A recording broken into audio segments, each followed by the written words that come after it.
On the next step of the progression. It's a great tool because it allows you to get in a great squat position, sitting straight up and down with handling a little bit of weight, and also just a great position teaching. And it's good about these, they've got handles that you can make higher, so if you've got a taller athlete or a kid that, you know, kind of the long-fingered, short-waisted kind that just any kind of bending over past about here, they have to do this. So this is a great tool to be able to use, or a deadlift bar, especially if you're on a teaching progression. You can just use an overhand grip, so that way, and not too much weight. If it's weight they can do for 10 reps, it's not going to be too heavy and get them too far out. So if you don't have a trap bar, a regular deadlift with an overhand grip is just fine, just to get to use this higher, get them to use their glutes a little bit because it's a higher hip position.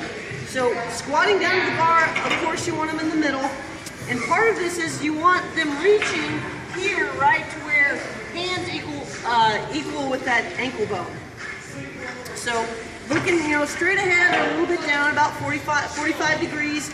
And this is fine. This is neutral. It looks a little bit round, but really all the illusion of squeezing your shoulder blades together to create flat. We're really just trying to get neutral, natural curve of the spine.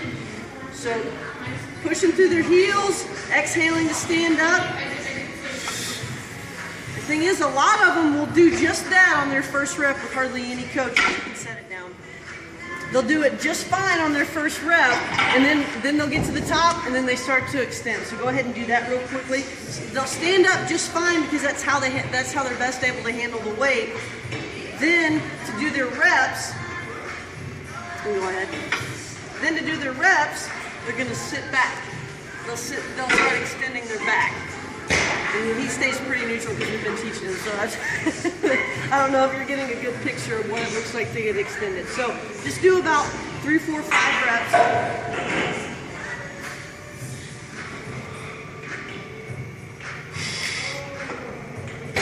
And you're trying to get them to, again, they're reaching back for that ankle bone. They're not getting really very far in front. Go ahead and do a couple with it over the ball of your foot instead of... You can pick it up centered and then just do some reps. So, their hips might shoot a little bit. A little hip shoot's okay, but then they'll start reaching. They'll be in front. They won't be on their heels. So it makes them extend their back a little bit. So go ahead and start getting back to braced. And a great thing about this is getting them to squeeze their butt to stand up. Really teaching them to find their glutes, because a lot of times when you're telling them to front squat or to back squat, they're not able to find their glutes when they're finishing. And a lot of times the bar on their back, you don't want them to do this with the bar on their back. So but the trap bar allows you to kind of come through right here and really find your glutes and your hamstrings at the top of the movement.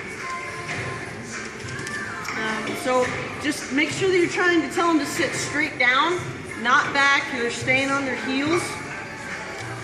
And then center the bar, hands reaching through their ankles. And again, exhaling on the way, on the concentric part of the movement is the exhale.